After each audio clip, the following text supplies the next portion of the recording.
வணக்கம் நண்பர்களே. ஒவ்வொரு நாளும் சுவாரஸ்யமான பதிவுகளுடன் சாமுண்டி மந்திராலயம். கருணை எச்சினா என்ன?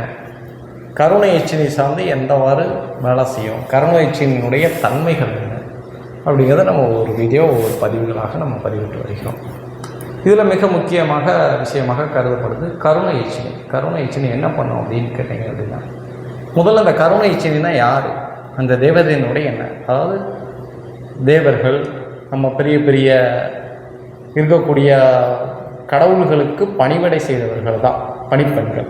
அது ஒரு லோகம் இருக்குது அப்படிங்கிறத சொல்கிறாங்க. அதாவது நாகலோகம், தேவர்கள் லோகம், எச்சினி லோகம், இதே மாதிரி ஒவ்வொரு லோகங்கள் இருக்குது. அந்த லோகத்திலிருந்து வரக்கூடிய இருக்கக்கூடிய பணிப்பெண்கள் தான் இந்த எச்சினிகளாக பயன்படுத்தப்படுது.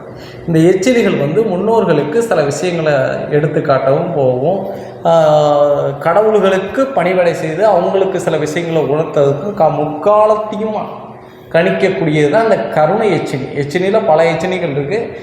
எச்சினி பிசாசுனா என்ன, அதெல்லாம் நான் வேறு வீடியோ வச்சுறேன். இந்த கருணை எச்சினியுடைய தன்மை என்னென்னா, நல்லது மட்டுமே செய்யக்கூடியதான் அந்த கருணை எச்சினி.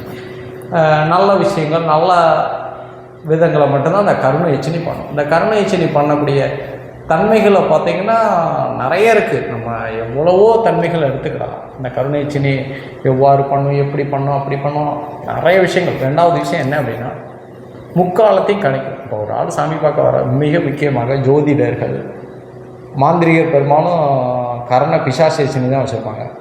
ஜோதிடர்கள், குறி சொல்கிறவங்க, அருள் வாக்கு சொல்கிறவங்க, இதே சார்ந்த விஷயம் இருக்கவங்க தான் அந்த கருணை எச்சினியை தீட்சை பண்ணே வாங்கிடுவாங்க. தீட்சை பண்ண எல்லாரும் தீட்சை பண்ணால் கிடைக்குமானா கம்பல்சரி கிடைக்கும். இல்லை நம்ம வீட்டில் நடக்கக்கூடியதை வாங்கணும் அப்படின்னா இந்த கருணை எச்சினுடைய தன்மை என்ன அப்படிங்கிறத, இப்போ எனக்கு நடக்கக்கூடிய விஷயங்களை எனக்கு தெரியணும் சாமி, அதனால் எனக்கு நீங்கள் கொஞ்சம் இதை கருணை எச்சினியை நான் பதிவு பண்ணிக்கிடணும், அதை நான் எனக்கு சித்தி பண்ணி வச்சுக்கிடணும், இல்லை அதை பிரசிஷ்டி பண்ணி வச்சுக்கிடணும் அப்படின்னா கருணை எச்சினி வச்சுக்கலாம். கருணை எச்சினி ஆபத்தானா கிடையாது. கருணை எச்சினியுடைய தன்மையே என்னென்னா, முக்காலத்தை தான் அணிய முடியும், கணிச்சு உங்களோட சொல்ல முடியும். முக்காலத்தை நாளைக்கு என்ன நடக்க போகுது, நடக்கிறது என்ன, நடந்துக்கிட்டு இருக்கிறது என்ன, அதாவது நடந்தது, நடக்க போகிறது, நடந்து முடிஞ்சது, இதைத்தான் அது சொல்லும். முக்காலத்தையும் நமக்கு கணிக்கும். கணிச்சு காதில் பேசுங்கிறது ஒரு சாஸ்திரங்கள். சிலவங்களுக்கு காதில் பேசும், சிலவங்களுக்கு மன ரீதியாக உணர்த்தும், சிலவங்களுக்கு கனவுகளில் பேசும். இப்படி பல்வேறு விஷயங்களை இந்த எச்சினிகள் பண்ணும். அதில் இந்த கருணை எச்சினி மட்டும் தான் உங்களுக்கு என்ன பண்ணணும்னா, நீங்கள் என்ன நினைக்கிறீங்களோ அதை அது நிறைவேற்றி கொடுக்கும். ஒரு ஆளை வசியாகணும்னு நினச்சிங்கன்னா அது வசியம் பண்ணி கொடுக்கும். அதே மாதிரி அது வசியம் ஆகுமா ஆகாதாங்கிறது அந்த கருணை எச்சினி உங்களை பார்த்ததுமே உங்களை சொல்லிடும், இது வேண்டாம், நமக்கு இது வசியம் ஆகாது அப்படிங்கிறத சொல்லுவோம். அதுக்கப்புறம் என்ன அப்படின்னு கேட்டிங்கன்னா, இப்போ ஒரு ஜோதிடர், சாமி பார்க்குறவங்க, அருளாக சொல்கிறவங்களும் ஒருத்தவங்க முன்ன உட்காந்துருக்காங்க, அவங்களுக்கு இந்த பிரச்சனை, இப்போ ஒரு செய்வன கோளாறோ இல்லை குழந்தை பாக்கியமோ எதுக்காண்டியோ உட்காந்துருக்காங்க அப்படின்னா, இதுக்கு தான் உட்காந்துருக்காங்க, வாப்பா உனக்கு குழந்தை பாக்கியம் வேணும், அந்த குழந்தை பாக்கியத்துக்கு இதனால தான் உனக்கு குழந்தைகள் தடைப்பட்டு போகுது, இந்த ஊரில் இந்த பரிகாரம் பண்ணால் உனக்கு சரியாயிரும் அப்படிங்கிறத அந்த அருள்வாக்கு சொல்கிறவங்களா இருக்கட்டும், இல்லை சாமி பார்க்குறவங்களா இருக்கட்டும், அது முன்னுக்கிட்டே போய் கணிச்சு சொல்லிடுச்சுன்னா அவங்களுக்கு அந்த விஷயங்கள் தெரிஞ்சிடும். இதுக்கு தான் கருணை எச்சினியை நம்ம பயன்படுத்தும். முக்காலத்தையும் உணரக்கூடியது தான் கருணை எச்சினி. கருணை எச்சினியோட நன்மைகள் இருக்குது, தீமைகள் கருணை எச்சினியில் கிடையாது. கருணை பிசாசு எச்சினியில் தான் இருக்குது, கருணை எச்சினியில் தீமைகள் கிடையாது. முக்காலத்தையும் கணிஞ்சிக்கலாம். குறி சொல்லுது அதை எப்படி முறையாக இப்போ 10 நாளில் அதை சித்தி பண்ணி வச்சுக்கலாமா அப்படின்னா அது வாய்க்கிறது வாய்ப்பு கம்மி. நீங்கள் சொல்லக்கூடிய உங்கள் மனது ஒரு நிலையாக இருக்கணும். நீங்கள் ஒரு தியான பயிற்சி, நான் சொல்லக்கூடிய இந்த ஆக்னியம், துரியம், இதெல்லாம் ஒரு பாடசாலையில் போய் நீங்கள் முறையாக ஒரு தியான பயிற்சி இடங்களில் பயிற்சி வகுத்து அதுக்கப்புறமா தான் நீங்கள் உட்கார்ந்து இந்த கருணை எச்சினிக்கு உண்டான மந்திர உச்சாரணங்கள், பல்வேறு மந்திரங்களை போட்டுக்கிட்டு இருக்காங்க. அது நான் மந்திரம் சொல்ல விருப்பம் இல்லை. நீங்கள் யூடியூப்லேயே பார்த்தீங்கன்னா கருணை எச்சினி போடுவாங்க. எதுக்குன்னா கருணை எச்சினிக்கும் ஐயும் ஜவ்வும் கிளிம்புங்கிற மாதிரி ஒரு பீஜம் உண்டு. அந்த பீஜத்தினுடைய தன்மையை மாற்றி சொன்னால் கருணை பிசாசுக்கு போயிடும். கருணை எச்சினிக்கும் கருணை பிசாசு எச்சினிக்கும் மந்திரங்கள் வேறுபடாது. ஒரு சின்ன விஷயந்தான் வேறுபடும். அந்த சின்ன விஷயத்தை நம்ம மாற்றிட்டோம்னா கருணை பிசாசு எச்சினி வந்துடும்.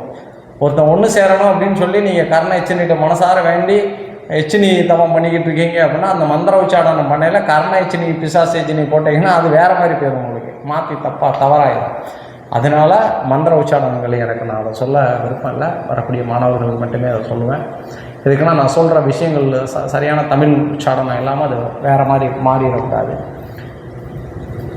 எப்போதுமே மயிலுக்குன்னா மந்திரம் வேறுபடலை. உங்களுக்கு சொல்ல சிவா அப்படிங்கிறதுக்கும் சிவாய அப்படிங்கிறதுக்கும் ஷிப் அப்படிங்கிறதுக்கும் வித்தியாசம் இருக்குது. உங்களுக்கு அந்த ஷிப்புக்கு பதிலாக சிவாயா அப்படின்னு போட்டு ஷிப்பு அப்படிங்கிறதுக்கு சிவா அப்படின்னு போட்டிங்கன்னு வச்சுக்கோங்க, அதுக்கு மாறிடும். அதை கொஞ்சம் எச்சரிக்கையாக போகும். அதே மாற்றி போட்டிங்கன்னா வசியத்துக்கு வந்துடும். அதே மாதிரி மாற்றி போட்டக்கூடாது. ஒரு உதாரணத்துக்கு சொன்னேன், ஒரு 2 எழுத்துக்களை எளிய முறையில் நான் உங்களுக்கு சொன்னேன். முக்காலம் அடைந்த முக்கண்ணன் நமக்கு அவர் தான் அனைத்துமே சிவபெருமான்.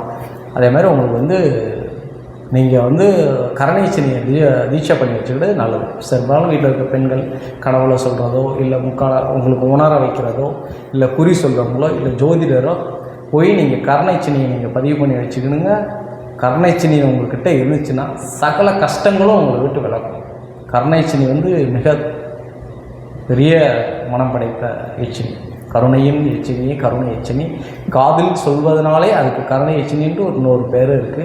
கருணை வடிவமும் கருணை எச்சினி. கருணை எச்சினியில் முக்காலத்தையும் உணர முடியும். நடந்து முடிந்தது, நடந்துக்கிட்டு இருக்கிறது, நடக்க போகிறதை கணிக்கக்கூடிய ஒரே தெய்வீகாற்றல் கொண்ட எச்சினியாக கருதப்படுது கருணை எச்சினி. கருணை எச்சினி குறைகளை தீர்க்கும் நண்பர்களே. நன்றி, வணக்கம்.